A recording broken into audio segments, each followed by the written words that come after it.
السلام علیکم ناظرین۔ محبت کیا ہے؟ ایک مرتبہ ایک کسان کی ایک بہت ہی خوبصورت لڑکی سے شادی ہوئی جس کے سارا حسن اس کے لمبے اور گھنے بالوں میں چھپا ہوا تھا۔ اپنے بالوں کی فکر صرف لڑکی کو ہی نہیں بلکہ اس کے شوہر کسان کو بھی رہتی تھی۔ ایک دن کسان کی بیوی اپنی مزاجی خدا سے مخاطب ہوئی کہ مجھے واپس آتے ہوئے دکان سے ایک کنگھی لا دیجیے گا، کیونکہ بالوں کو ٹھیک اور صحت مند رکھنے کے لیے انہیں بنانا اور سنوارنا بھی ضروری ہے کہ کب تک میں پڑوسیوں سے کنگھی مانگوں گی۔ اس پر کسان نے اس سے معذرت کی اور کہا کہ میری تو اپنی گھڑی بھی خراب ہو گئی ہے، مگر میرے پاس اسے بنوانے کے لیے پیسے نہیں ہیں، اس لیے میں فی الحال کنگھی نہیں لا سکتا، تو تم ابھی پڑوسیوں پر ہی گزارا کرو، جب پیسے ہوں گے تو کنگھی میں لے آؤں گا۔ بیوی کسان کی مجبوری کو سمجھتی تھی، اس لیے اس نے زیادہ اصرار نہیں کیا۔ بیوی کو یہ تو کہہ دیا تھا، مگر کسان کو بار بار اپنے اس جواب پہ شرمندگی ہوتی رہی کہ یہ میں نے کیسا جواب دیا، میں اپنی بیوی کی ایک ادنا سی خواہش بھی پوری نہیں کر سکتا۔ اگلے دن اس نے ایک گھڑیوں کی دکان پر جا کر اپنی خراب پڑی گھڑی بیچ دی اور اس کے بدلے میں جو پیسے اسے ملے اس نے ایک اچھی سی کنگھی خرید کر سنبھال کر بڑی احتیاط سے چھپا کر رکھ لی۔ جب وہ گھر واپس آئے تو دیکھا اور دیکھتا ہی رہ گیا کہ اس کی بیوی نے اپنے بال ہی کٹوا دیے تھے۔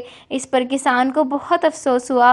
اس نے بیوی سے پوچھا کہ یہ کیا کر دیا، اتنے لمبے بال کیوں کٹوائے آخر تم نے، وہ تم پر کتنے سستے تھے؟ بیوی نے کہا، کل جب مجھے پتا چلا کہ آپ کے پاس بالکل پیسے نہیں ہیں یہاں تک کہ آپ اپنی گھڑی ٹھیک کروا سکیں تو مجھے بہت افسوس ہوا، اس لیے میں نے اپنے بال بیچ دیے اور اس سے آپ کے لیے ایک نئی گھڑی خرید لی ہے۔ یہ کہہ کر اس نے کسان کو گھڑی دکھائی اور اس پر کسان نے بھی اسے کنگھی دکھائی تو دونوں میاں بیوی فرتے جذبات سے رونے لگے۔ ناظرین، محبت صرف کچھ لینے دینے سے نہیں ملتی، بلکہ محبت کا اس سے بڑھ کر ایک اعلیٰ مقام ہے۔